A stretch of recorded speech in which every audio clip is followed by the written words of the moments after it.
I will probably never retire. I've already shot a video about why you should never retire. That being said, I still plan on retiring.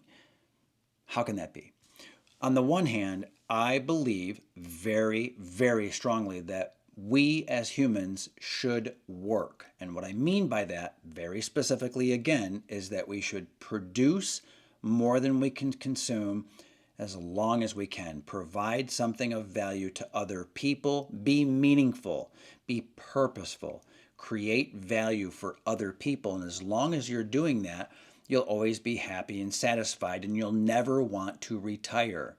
Now, there will come a time, probably, where you won't be able to really do any work whatsoever. It doesn't make any sense. It's not practical, but you should not plan on retiring unless you plan on doing something of value, especially value to others in the future.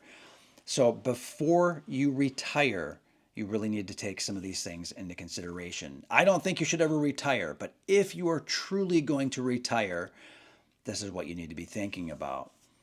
Number one is it is a mental game. In other words, it is very likely that as you head into retirement, no matter how thrilled and how joyful the experience is, like, yay, never have to work again.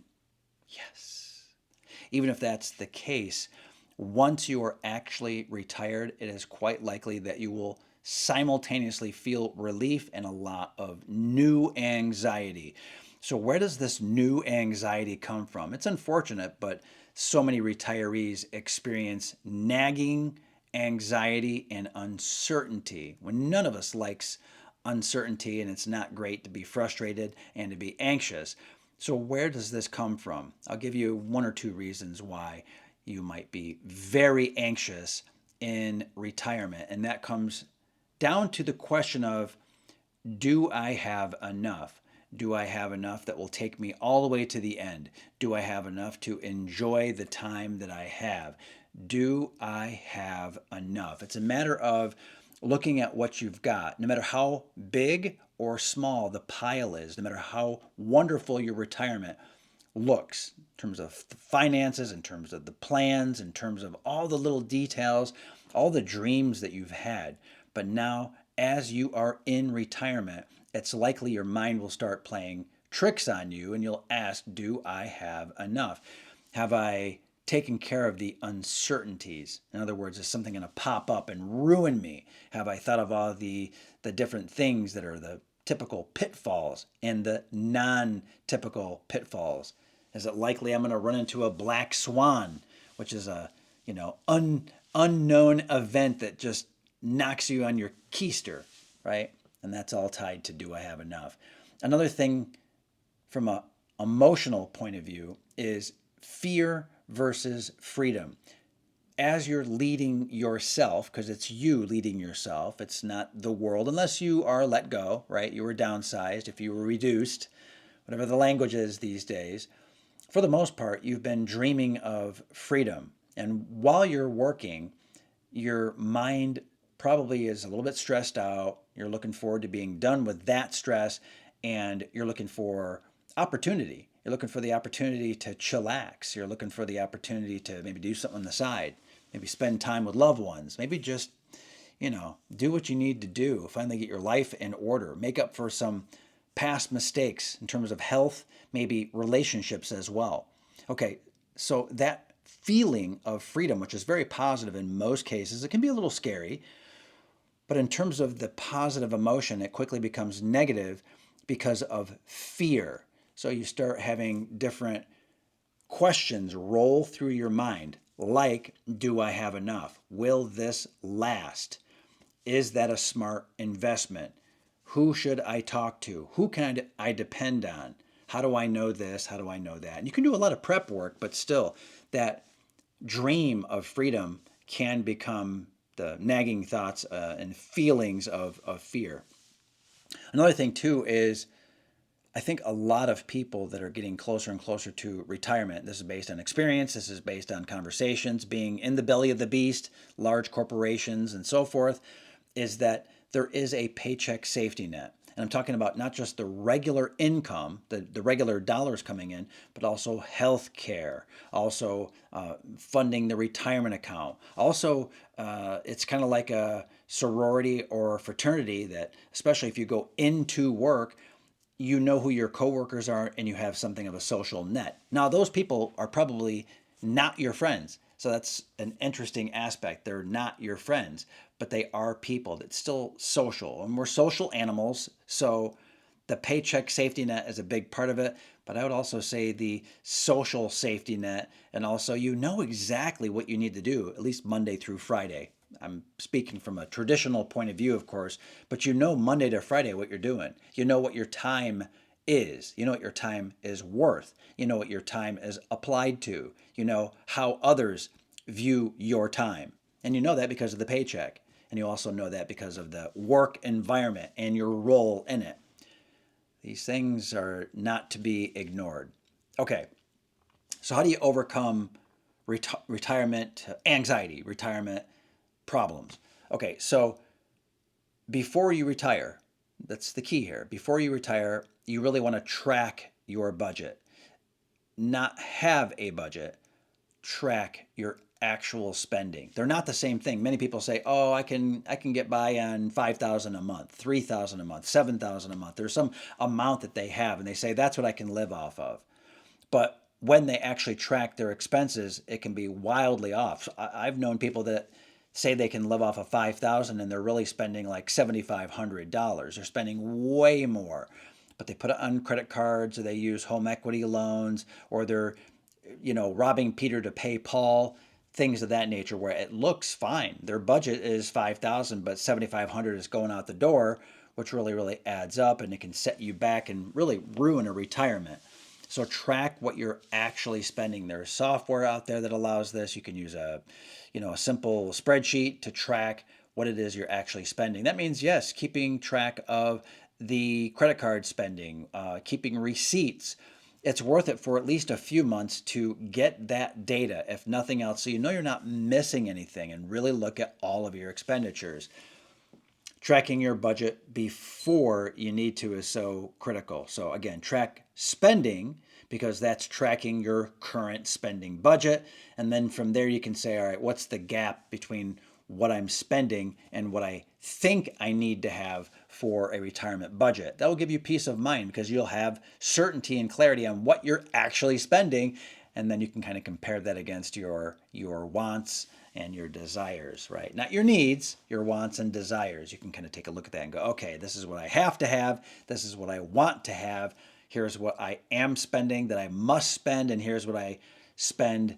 Maybe I shouldn't be spending that much. So you can start to reconcile wants and needs and actuality and budgets.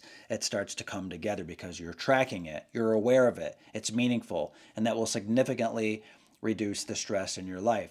And I've already mentioned this, but there are the must-haves in your spending plan, and there are the wants that you have, your desires. So you need to be very clear about what is absolutely essential. Like you need to have water, you need to have probably electricity. You probably need, at this point in time, to have a phone. You need certain things in your life. You can determine what is actually a need versus a want, but make sure you know what your bottom line is and that you're covered for that. You're covered into retirement for what it is that you need. Very, very important. I would also recommend, this is like a super tip, super crazy, awesome bonus tip. So I'm excited to give it to you because you can run a retirement scenario now. Even while you're working, you can take time off and act as if you're in retirement. That can be your attitude, that can be what your budget is, how you plan on spending. It can be with certain people. You can leave certain people out. Let's say you have some kids and they're ready to, leave the nest. Well, you can pretend because normally you probably go with your kids and spend time. Well, imagine not going with your kids at all. Maybe it's just you. Maybe it's you and some friends. Maybe it's you and a loved one, a family member. It could be a partner, spouse. It could be whatever. Go on a vacation. Do something that would be exactly like you would do it in retirement as much as you can and kind of track how you feel, track the expenses, and just see how good are you at being retired. And you can do it before you retire. That's the key. Kick the tires, give it a try, see what you can do in retirement, how you feel and what you're actually doing. Now go back and listen to that again if it's not quite clear, because it's such a profound idea. I've been doing that on and off for years, even though I have no plans of retiring, because I want to know what the feeling is like. I want to know where I should reduce my time. Like, I don't want to work super hard all the time, like 80, 90, 100 hours a week. There was a time in my life where I was working 80 to over 100 hours per week. That's when I was starting up my own business. I was working in corporate America, and that was around the time that I started to work with my brother Matt as well. And the rest is history. That's why we're here today, because I worked 80 to 100-hour weeks. It was insane. It's part of the history. My point is that we can test and try things out. I was testing out businesses before I left corporate America. So you can test out some side hustles before you go into retirement to be like, well, I want like an extra $500 or $1,000 per month. What are some gigs, some freelancing, some consulting? What are some side things that I can do to create value? You might be working. Hey, it's perfectly reasonable for you to work for someone else, right? Get a different kind of job, maybe not make as much money, but it could be very fulfilling. But you can kick the tires on it. You can give it a try. Try retirement before retirement. Test it out. Pre-test it. Another thing is it's very good to understand and use, as a user, high-level software and automation and systems. So try to try to build your own retirement system. Try to build a framework for like what your morning routine is, what your health routine is, how you're going to exercise more, eat better, things like cooking classes, dancing classes, and that can all be related to different systems and processes and tools and software and AI to augment and otherwise support your retirement. Don't go into retirement without having systems and processes in place. If you just say, oh, my goal is to be on the beach sipping pina coladas or something, you will quickly get bored. You'll lose meaning. You'll be down and depressed because you're not doing something. This is not for every person and always like 100%, but most people fall into a pit, right? There's a pit of despair that they drop into for a while because the meaning of their life has dropped down so low. They thought they had more friends than they had. They had a dream of going somewhere and traveling and experiencing things, and it's just not living up to what it ought to be.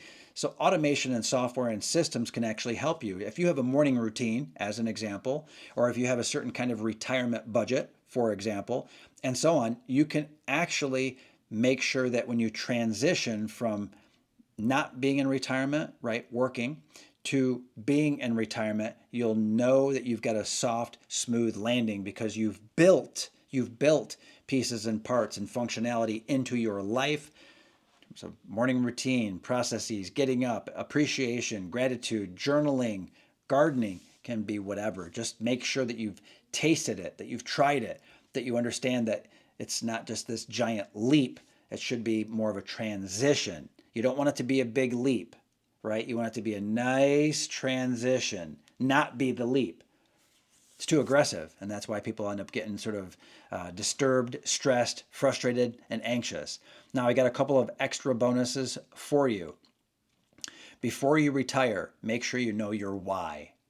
Make sure you know your why. Why are you here? Why are you retiring? Why are you curious about certain topics? Why are you driven to keep working? Why are you thinking about retirement in a particular place? Just keep asking why. But most importantly, know your why. Why are you here? What were you meant to be doing in this existence, this world, this planet, this time? What were you meant to be doing? What do you know in your core? What do you know deep inside? Know that. And if you haven't documented that, or it's not abundantly clear, then whatever dissatisfaction you have with your work now, pieces and parts of that will absolutely carry over into retirement. You've got to know your why. Otherwise, you will carry that baggage from work the work environment over to your retirement. It is very much like having a relationship with someone and it goes sour. And if you let it go, if you're at peace with it, if you're grateful, that's one thing, but it's very difficult and most people don't do it. Or you can carry the issues, the problems, the blood, sweat, and tears that's gone wrong. If you carry that over from working over to retirement, you're no better off because you still have that emotional baggage, that frustration, that stress, that anxiety that you're carrying. Just like relationship baggage, you can have work baggage into retirement. And that's the essential bonus lesson. I got one more for you, though, too. Like I said, never retire. Now, does that mean literally never retire? No, the nuance here is that you need to know your why and then produce value for other people, for the world, for yourself, so that it drives the why. Produce value to drive the why and to pull you forward into the future, to give you energy, like looking, at a sunrise, looking to the horizon, taking it all in and enjoying it, being grateful, being at peace. All of that depends on your why and knowing it, and then not retiring and not giving up, but adding value, creating, doing, right? You do not want to stagnate. One of the worst feelings in retirement is stagnation. What am I going to do today? What is going on today? What's the news today? And if you look to the outside for these things, you will crumble, you will fold. So it is far, far, far better to know your why, what value you add, and just keep doing it. You don't need to do it 8 hours a day. It can be 1 hour a day. It can be 5 minutes a day. But know your why and what basically creates the most value that fits your why. Again, I hope that you watch this before retiring. If you've already retired, you can still utilize some of the lessons here, just not all of them. This is John S. Rhodes of the Rhodes Brothers. I do encourage you and I do request, because it helps us so much, to go ahead and subscribe to the Rhodes Brothers channel. Go ahead and subscribe right now if you would like to do that. That would be awesome. And share this with someone else who might get maximum value just like you, because it's from word of mouth referrals just like yours that this channel is able to grow and we're able to provide this teaching and training to you. This is Greater Wealth Through Mastery. This is John S. Rhodes, and we'll see you in the next training. Thank you and take care.